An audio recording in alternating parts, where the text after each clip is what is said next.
My YouTube channel SSC journey with Ayushi. आज हमारे target का 11th डे है। ठीक है, तो आज हमें देखना है कि हमें 11th डे में क्या क्या टारगेट कंप्लीट करना है।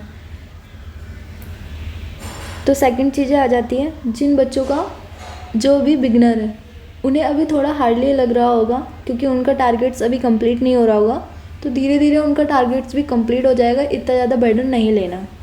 ठीक है, जिनका 80+ टारगेट्स कंप्लीट हो जाता है वो भी ठीक है। उन्हें ये नहीं सोचना चाहिए कि मेरा अभी हो कर नहीं पा रहा, मतलब कोशिश करते रहो, हो जाएगा। एक स्टडी का फ्लो बनने में थोड़ा टाइम लगता है, तो वो कंटिन्यू रखो।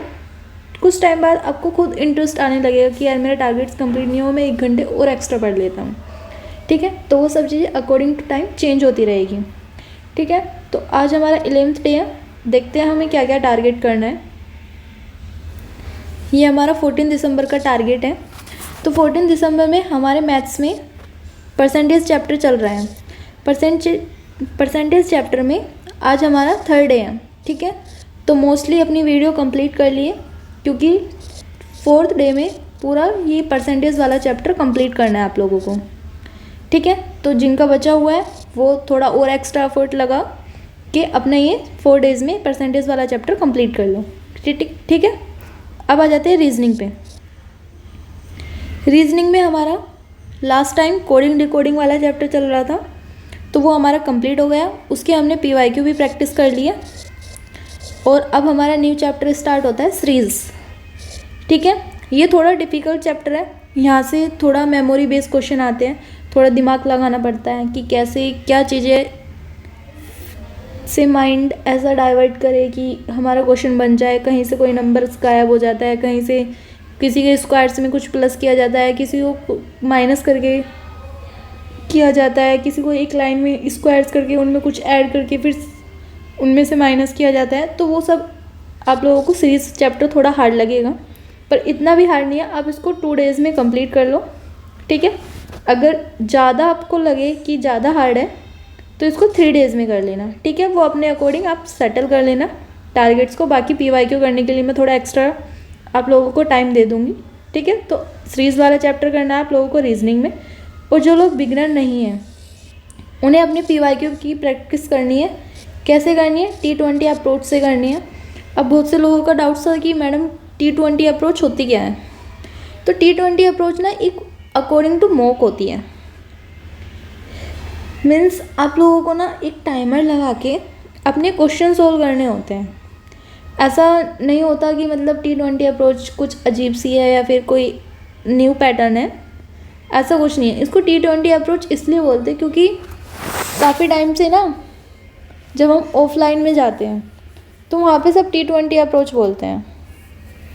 तो ये कोई इतना बड़ा बर्डन नहीं है, या फिर ऐसा कोई वो नहीं है आप लोगों के लिए कि T20 अप्रोच कोई अमेरिकन वर्ड है या फिर कहीं और से आई है। T20 अप्रोच में सिर्फ आपको टाइमर लगा के अपना क्वेश्चन प्रैक्टिस करने हैं। ठीक है, तो 2020 अप्रोच 2020 क्वेश्चन का होता था, बट आप इसे अपने अकॉर्डिंग चेंज कर सकते हो। 30 क्वेश्चन कर लो, 50 क्वेश्चन कर लो। क्योंकि जब हम ऑफलाइन कोचिंग में जाते थे ना, तो वहाँ पे ना जो टीचर्स होते थे वे 2020 क्वेश्चन देते थे हमें करने के लिए। तो ये वहाँ से ही स्टार्ट हो गया था T20 अप्रोच।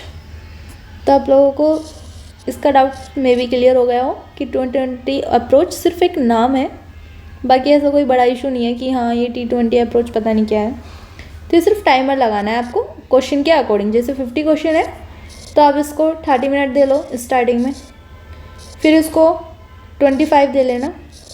मैक्सिमम से मैक्सिमम आप लोगों को 20 मिनट में अपनी रीजनिंग कंप्लीट करनी है। ठीक है, 50 क्वेश्चन 20 मिनट में करने हैं। ये टारगेट्स आप लोगों को लेके चलना है। ठीक है, अब आ जाते हैं इंग्लिश में क्या करना है। इंग्लिश में हमारे वोकैब में हमारे लास्ट टाइम 260 तक हो गए और ये हमें 500 प्लस करने हैं। ठीक है, उसके बाद देखेंगे कैसे करना है, वो सब चीज़ें आगे बताती रहूँगी। अभी 500 तक का टारगेट है, तो अभी 261 से 290 तक करने हैं। इडियम्स भी करने हैं, सिनोनिम्स भी करने हैं और वन वर्ड्स भी करना है। ठीक है, अब जाते हैं थ्योरी में क्या करना है। थ्योरी में हमारा प्रोनाउन कंप्लीट हो गया है, सॉरी प्रोनाउन नहीं, हमारा नाउन कंप्लीट हुआ है। ठीक है, तो हमारा जो नाउन है, ये क्या हो रहा है आज, नाउन जो है वो हमारा कंप्लीट हो चुका है। इसकी हमने PYQ भी प्रैक्टिस कर ली है।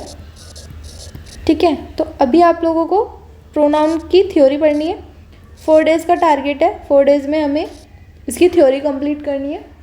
तरुण ग्रोवर सर की वीडियो से भी कर सकते हो, नीतू मैम की से भी कर सकते हो, और रानी मैम की से भी कर सकते हो। ठीक है, आपको जो अच्छा लगे एक दिन पढ़ के देखो, आपको समझ में आए, आप क्वेश्चन को रिलेट कर पा रहे हो, अच्छी बात है। अगर रिलेट नहीं कर पा रहे हो तो टीचर्स को चेंज कर लो। ऐसा नहीं है कि रानी मैम अच्छी है तो मैं उनसे ही पढ़ूंगा, उनसे मेरे फ्रेंड्स पढ़ रहे हैं, उनसे मेरे कज़न पढ़ रहे हैं तो मुझे उन्हीं से पढ़ना है। ऐसा कुछ नहीं है। जिस टीचर का समझ में आए उस टीचर से पढ़ो। सभी टीचर्स अपने आप में बेस्ट हैं। ठीक है, तो आप लोगों को जिससे समझ आ रहा है आप उससे पढ़ो कंटिन्यू। ऐसा मत करो कि मुझे आज इस टीचर से पढ़ना हो, कल किसी और टीचर से पढ़ना है, वरना सिलेबस कंप्लीट नहीं हो पाएगा। और CPO में सबसे मेन चीज़ यही है कि आपका सिलेबस कंप्लीट होना चाहिए। ठीक है, क्योंकि पेपर बहुत लेंथी होता है और टाइम बहुत कम होता है।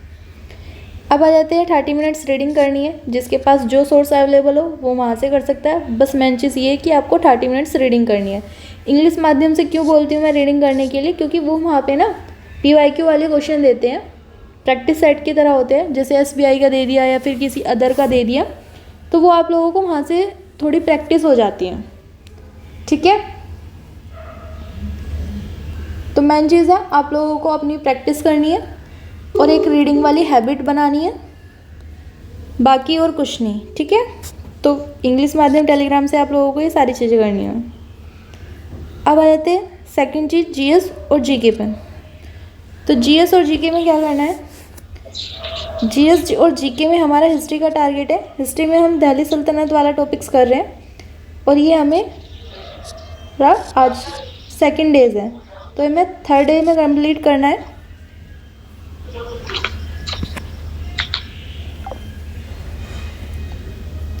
तीन दिन में हमें अपना टारगेट कंप्लीट करना है। ठीक है, तो दिल्ली सल्तनत जिन्होंने थ्योरी नहीं पढ़ी वो अच्छे से अपनी थ्योरी को पढ़ ले, और जो मतलब इम्पोर्टेंट लाइन होती है ना, अब जैसे आपके पास लूसेंट वाली बुक है, ठीक है, या फिर आपके पास येलो वाली बुक है, या आपके पास पिनाकल की थ्योरी वाली बुक है। ठीक है, तो आप लोगों को क्या करना है, आप लोगों को नोट्स नहीं बनाने। अगर कोई ये सोच रहा है कि मैं GS के नोट्स बनाऊंगा तो वो बिल्कुल रॉन्ग है। GS के कोई नोट्स नहीं बनाने हैं। सिर्फ यहाँ पे जो इम्पोर्टेंट चीज़ें होती है वो आप लोगों को कैसे पता चलेगी। देखो, फर्स्ट टाइम रीडिंग करते हो तो किसी को कुछ पता नहीं होता कि क्या इंपॉर्टेंट है। वो आप लोगों को ना जब आप मॉक दोगे ना, ठीक है, तो वो आप लोगों को सब चीज़ें वहाँ से क्लियर हो जाएगी। जैसे आपने GS का मॉक दिया, ठीक है, तो आपको पता चला कि मैंने ये चैप्टर पढ़ा था और इस चैप्टर में से इस टाइप का क्वेश्चन आया और यहाँ से क्वेश्चन आया।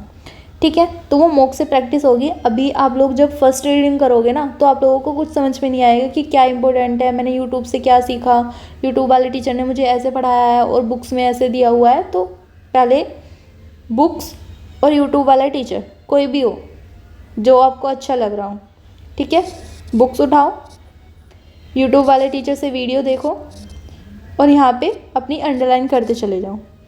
ठीक है, जब आप लोगों को लगे जैसे मॉक्स दिया और मॉक्स देने के बाद आपने वापस से अपने जितने भी ये चैप्टर्स रीड किए इनको रिवाइज करोगे, सेकंड टाइम रीडिंग करोगे ना जब आप, तब आपको पता चलेगा कि ये चीज़ें इंपॉर्टेंट है। फर्स्ट रीडिंग में आप लोगों को कुछ पता नहीं चल पाएगा कि क्या चीज़ें इंपॉर्टेंट है और क्या चीज़ें लर्न करने वाली है और क्या चीज़ें हमें छोड़नी है। तो वो सब चीज़ें सेकेंड या थर्ड रीडिंग जब हम करते हैं ना तब अच्छे से एनालाइज कर पाते हैं। तो वो सब चीज़ें तब करनी है। इसलिए हमें अपने GS का सिलेबस जो है ना वो जल्दी जल्दी से करना है ताकि हम मैक्सिमम से मैक्सिमम 4 बार रीडिंग तो कर ही पाएँ। ठीक है, क्योंकि GS में ना सबसे मेन चीज़ यही करती है कि रिवीजन बहुत अच्छे से होना चाहिए। तो GS में हमारा हो गया कि हमें कैसे कैसे करना है। अब आ जाते हैं स्टैटिक GS पे। स्टैटिक GS में क्या करना है, स्टैटिक GS में लास्ट टाइम हमारा फेस्टिवल वाला टॉपिक चल रहा था, तो फेस्टिवल वाले टॉपिक्स में हमने प्रैक्टिस भी की है और हमने थ्योरी भी पढ़ी है। ठीक है, तो अब हमारा सेकंड, ये हमारा थर्ड टॉपिक है स्टैटिक जीएस में 3rd या 4th होगा, वो मैं आप लोगों को कल बता दूँगी कौन सा टॉपिक है, क्योंकि अभी जब नेक्स्ट वीक का होगा ना, तब मैं जितना भी मैंने सिलेबस कराया वो सब एक मैसेज बना के टेलीग्राम पे डाल दूँगी। तो जिन बच्चों का जो जो सिलेबस रह गया है, जो जो उन्होंने किया नहीं है, वो अपना नोट कर ले, और नोट करने के बाद जैसे जैसे उनको टाइम मिलता है, जैसे आज 1 घंटे का मिला, कल 2 घंटे का टाइम मिला, तो वो सब टाइम एडजस्ट करके ना अपने जो बचे हुए चैप्टर्स हैं उनको कंप्लीट करना है, ठीक है। तो आप आ जाते हैं स्टैटिक जीएस पे। म्यूजिकल इंस्ट्रूमेंट वाला टॉपिक्स करना है, 3 दिन में कंप्लीट करना है, थ्योरी भी पढ़नी है और पीवाईक्यू भी पढ़ने हैं। अब जो बिगनर्स बच्चे हैं उनको सिर्फ पीवाईक्यू करने हैं। एक बार वर्बली किसी टीचर्स की थ्योरी पढ़ लेना, जैसे रवि जीएस की पढ़ लिया, फिर इंडोलोगस वगैरह की, तो आप लोग उनसे पढ़ के और फिर अपने पीवाईक्यू की प्रैक्टिस करो, ठीक है। और इसको ना म्यूजिकल इंस्ट्रूमेंट वाले जो क्वेश्चन होते हैं वो थोड़े घुमा फिरा के आते हैं, तो इसको मैक्सिमम से मैक्सिमम जो बिगनर्स नहीं हैं उनको कम से कम 3-4 बार सारे क्वेश्चन जो वे बार बार भूल जाते हैं, रिलेट नहीं कर पाते, तो वो रीडिंग से होएगा। जितना ज़्यादा आप क्वेश्चन को रीड करोगे, जितना ज़्यादा माइंड में, मतलब ऐसे करो जैसे मतलब तुम कहीं पे बैठे हो या फिर कहीं ट्रेवलिंग कर रहे हो, जैसे घर से कोचिंग जाते हो, कोचिंग से घर जाते हो, या फिर ग्राउंड में रनिंग वगैरह के लिए जाते हो, तो ऐसे सोचते हुए जाया करो कि मैंने ये पढ़ा था जीएस में, उसका आंसर ये था, उसको कनेक्ट करो, तभी आप जीएस के क्वेश्चन कनेक्ट कर पाओगे एग्जाम में बैठ के, ठीक है। अब जाते हैं टाइम टेबल क्या है। तो इंग्लिश 2 घंटे पढ़ना है, मैथ्स 3 घंटे करना है, रीजनिंग 1 घंटे पढ़ना है, और जीएस 3 घंटे करना है। अब मैथ्स में जो बिगनर्स बचे हैं इसको 4 घंटे में कन्वर्ट कर लो, तभी उनका सिलेबस कंप्लीट होगा, ठीक है। बाकी ये मेरा यूट्यूब चैनल है एसएससी जर्नी विद आयुषी, तो वीडियो अगर अच्छी लगी हो तो प्लीज़ लाइक और शेयर कीजिए। बाकी अगर कोई डाउट्स होता है तो मेरा टेलीग्राम चैनल है, आप यहाँ पे जाके अपने डाउट्स भेज सकते हो मुझे, या फिर इसको ज्वाइन भी कर सकते हो, ठीक है। जो भी आप लोगों की क्वेरी होगी मैं आप लोगों का सलूशन दूंगी, अच्छे से एक्सप्लेन करूँगी, ठीक है। Thank you for watching my video.